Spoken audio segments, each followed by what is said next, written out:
Alrighty guys, welcome back to the channel. Just going to pop on to a casual video today. It's still early. There's going to be a lot of seating changes and some things that are going to happen between now and the tournament. But I want to hop on right now, kind of start giving you guys a warm-up, what to look for when you're looking for upsets. And let's just take a look at what teams are on the bubble, whether they're, in the last four in, last four buys, even the first four out.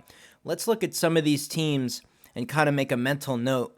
If they get in, watch out. Maybe even like a Sweet 16 or an Elite 8 run from maybe some of these bubble teams. So let me go ahead and switch this up real quick. That should be good right there. And then current bracketology. CBS. Nah, let's go with Lenardi. Ooh, why'd that go like that? Come on. Come on, computer. Here we go. All right, so updated. Okay, so it's updated today, so that's good. Today's 17th. It's Friday. No college basketball picks. Tomorrow's a big one. Saturday, full slate. It's gonna be a lot of fun. So make sure you subscribe to the channel so you get my notification when that comes out. We crushed that Iowa State bet. Told you that guy. I was so all over that. I actually wish I put down the 2,000. But hey, we'll take a win. I actually did a good last night too. Not a bet I was comfortable giving you guys, but I did a teaser, just a basic teaser. I took 3 Pac-12 teams all at home: Arizona, USC, and UCLA. Teased them 8 points, minus 110. Home run. Put 500 on it. Tomorrow will be fun. Bubble watch. All right. So first team out, Miss State.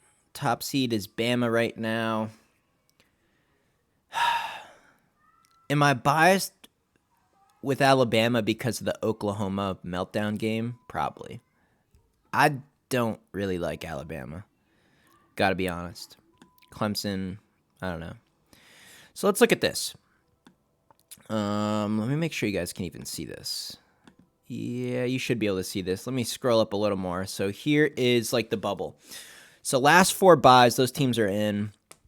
West Virginia, where I went to school, that is a team to watch. Now, right now, I checked a little bit earlier before I hopped on here.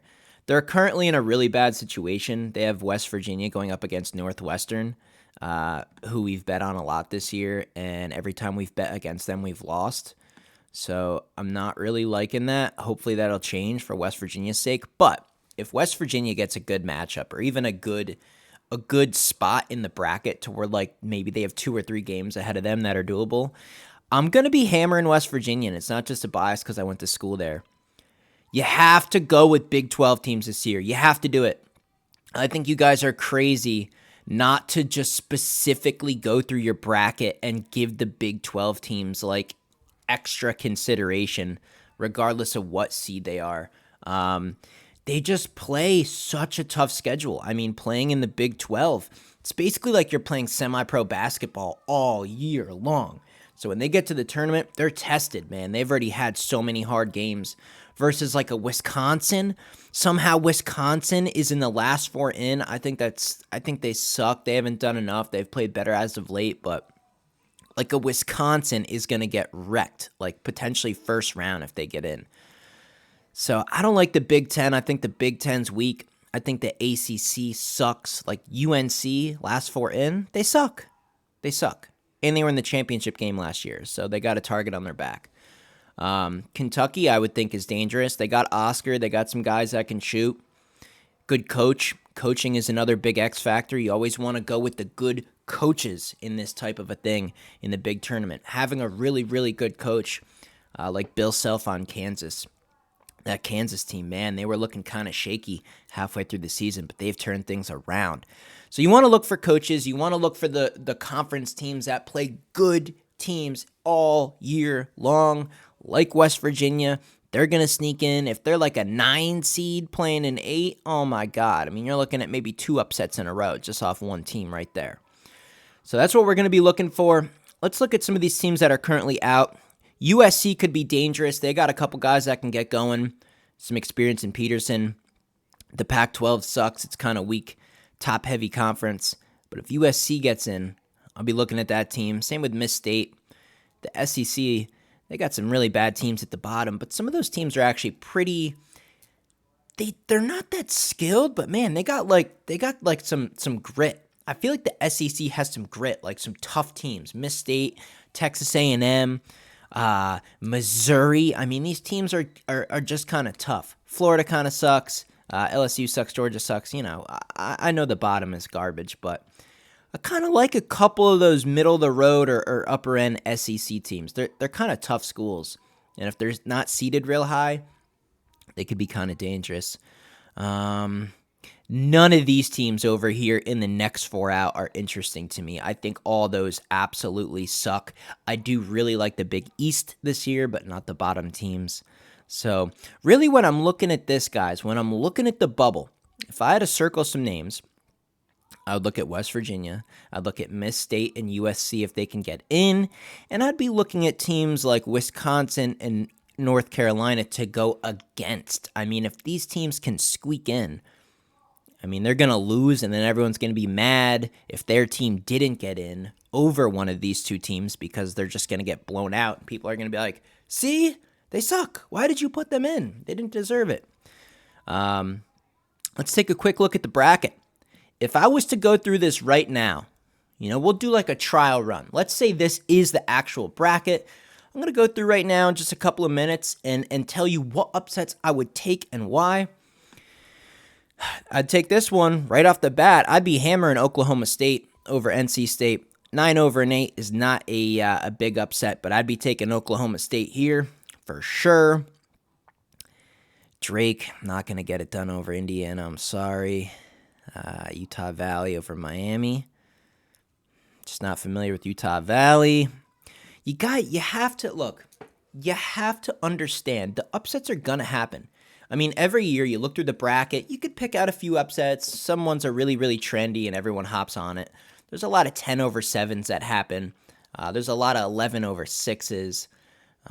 Always a couple of 12-5. Like, it always happens. There's at least one. So you kind of look at the 4 quadrants and you're like, okay, well, what 12 seed is going to win?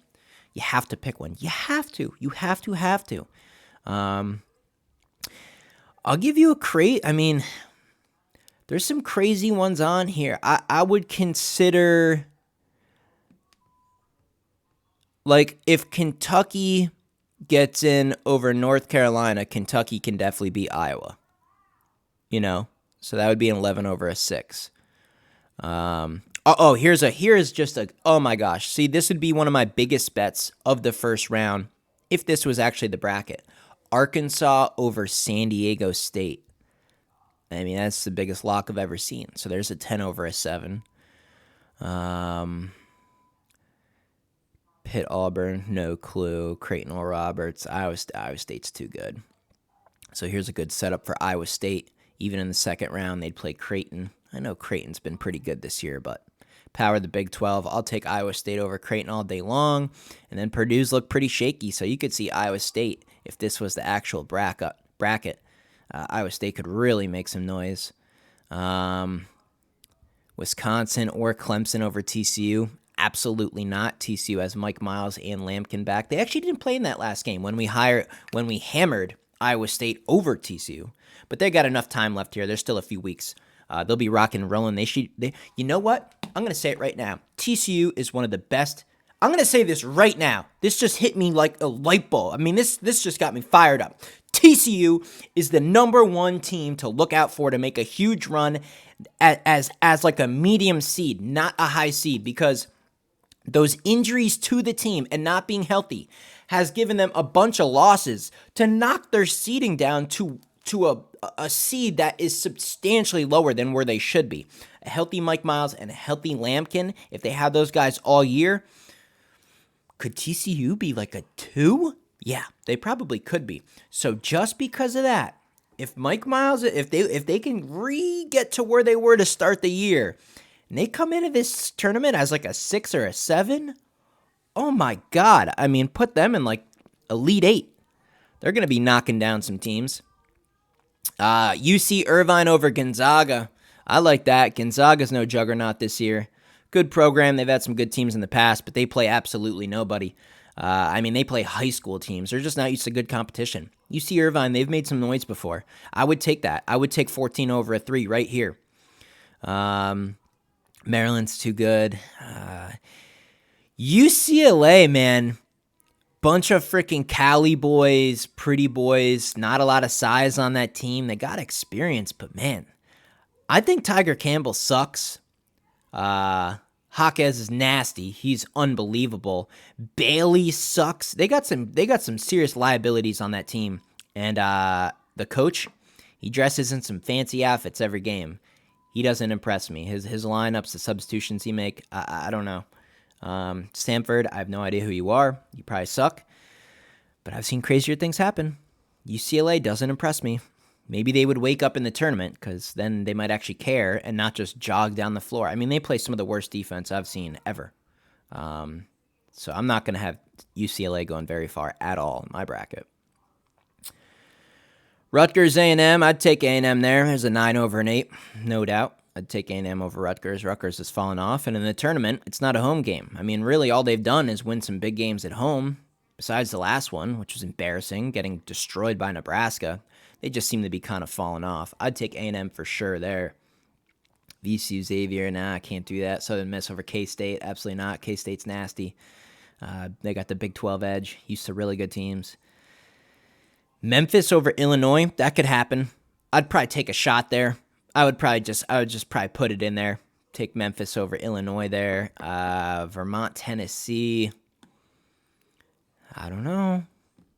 The Tennessee team, they just kind of bank on defense. I mean, if you can't score, you can't score. If your offense just disappears, then that means the game is probably at least going to be close. And if it's at least close and the nerves start to swamp in and the crowd is loud and Vermont really feels like they have a chance, maybe you hit a 3 at the buzzer and steal a win there. I'm not saying that's impossible. Maybe Vermont could get past Tennessee. As crazy as that sounds. I know it sounds crazy, but that could happen. Nothing else here. Providence is really good. That's another one just like TCU. Providence and TCU are currently a 6 and a 7 seed. Well, Providence 7, TCU 6. Those are two unbelievable 6 and 7 seeds. Those are unbelievable. They are much, much better than a 6 or a 7. Providence and TCU are wonderful teams to look out for. I mean, great. Texas as a 2 is a team that's going to be beaten. So here's another example. Here's another perfect example right here. Let's say Providence wins. Let's say Texas wins. There is no doubt Providence beats Texas. I mean, zero. I have zero doubt. I mean, that would be a gift from God. Texas would probably be favored like 3.5, 4.5, and I would drop a nuclear warhead on Providence money line.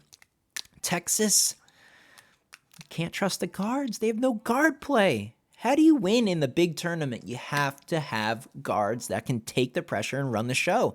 Providence is scrappy. They got some ball handlers. Texas, they don't. I think Hunter sucks. That Carr guy, yeah, he's hit some threes at times when they need it, but he just seems to be off a lot. They got good size. They rebound well. They got a decent post-offensive game, but Texas is not a 2 seed. They are not that good. Texas is not that fucking good. This would be an immediate exit for Texas. They'd win one game, and then boom, Providence gets by Texas. That's a 7 over a 2. 100%. Kansas Rider, Missouri Duke. That's a weird one. Neither team is going to get by Kansas. St. Mary's and Kent State. Maybe you just go with Kent State because both teams are like Division III style. Just horrible, god-awful schools. Non-Power 5. You never know what happens. I'd probably take a shot there. Put Kent State just for the hell of it. UConn's not good either. Here's one to circle. UConn is a number 4. Not very good. Now, they got absolutely blessed by having St. Mary's as the 5 next to them. Having to play St. Mary's in the second round is a blessing. I mean, you could take one of these other 5. You could take Creighton. Put Creighton over there as the 5, and UConn would get wrecked. So if the bracket is what it is right here, I mean, that's a blessing for UConn. But as soon as they get to that next round, man, would they be pummeled by Kansas. They'd oh my God, that'd be ugly. West Virginia, Northwestern, one of the more unfortunate matchups I've ever seen. I mean, West Virginia is an 11 seed. It's the biggest gift from God ever. You just can't put them against Northwestern. That would be the worst. That'd be the worst luck I've ever seen. I mean, think of who else they could play. Who else would be a 6? TCU. That would not be pretty either, I guess. Maybe 6s are all pretty good. Who else is a 6? Who else is a 6 here? Illinois. They could definitely beat Illinois. And Iowa. They would wreck Iowa. So we'll see what happens with West Virginia. That's kind of a garbage seed. 6 seeds are usually pretty good. Virginia Colgate. Virginia's pretty good. But West Virginia would probably beat Virginia. Tougher rivalry, small rivalry, and Virginia's just small. They got some skilled guys, but they're just super, super small. I think West Virginia is just pure defense and rebounding and hustle. Yeah, they get by Virginia pretty well. Much, much bigger guards. Stevenson at 6'4". Keedy Johnson would have a big game. Toussaint would probably smother that little Clark guy. I think his last name is Clark, so... Arizona and Michigan State to round it off. Florida Atlantic over Michigan State. I'm taking that. I'd take 10/7 right there. Michigan State's pretty good, but only at home. I mean, they're beatable. Florida Atlantic, pretty solid team. Worth a shot. So there you go. Look, it's way too early. Okay? It is way too early right now. I'm just saying, wanted to come on here. And let's just write down a couple of rules. Let's just write down a couple of rules for the upcoming tournament. We want to try and use Big 12 teams as best as we can. We want to fade teams in the Pac-12 or the Big 10 the best we can, unless they're at the top of those conferences, like a Purdue. And by the way, on a side note, Purdue, yeah, they've lost a couple in a row here. Don't panic. That team's unbelievably good. This is a good reset. This is perfect timing. Now the whole world isn't on them. They don't have this big spotlight. People will kind of forget about them. People will kind of write them off a little bit, saying, oh, they're pretty beatable. They don't look that good as of late. Watch them still win it all. That's a very good team.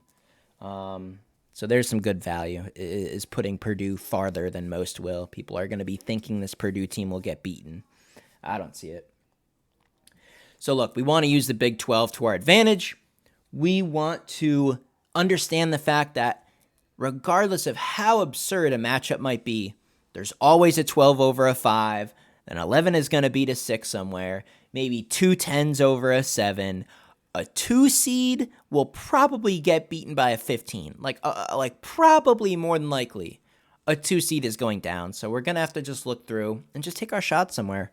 So yeah, just a warm-up. I like looking at this stuff, and, I'll keep doing some updates here. Now that we're close enough, look for a weekly update video. I'm going to come on here at least once a week. We'll see what's changed. We'll see who's in, who's out, what's happened, the seeding, the matchups. And by the time this thing comes down to the tournament, I think we're going to be pretty dialed in. I did exceptional last year. I'll have to print out my bracket. With that being said, that's pretty much it. Just a friendly reminder. I'm about 13 for my last 18 on college basketball bets, so definitely subscribe to the channel. Check out my videos if you don't believe me. It's all on there, bet slips and everything. See you guys in the next video.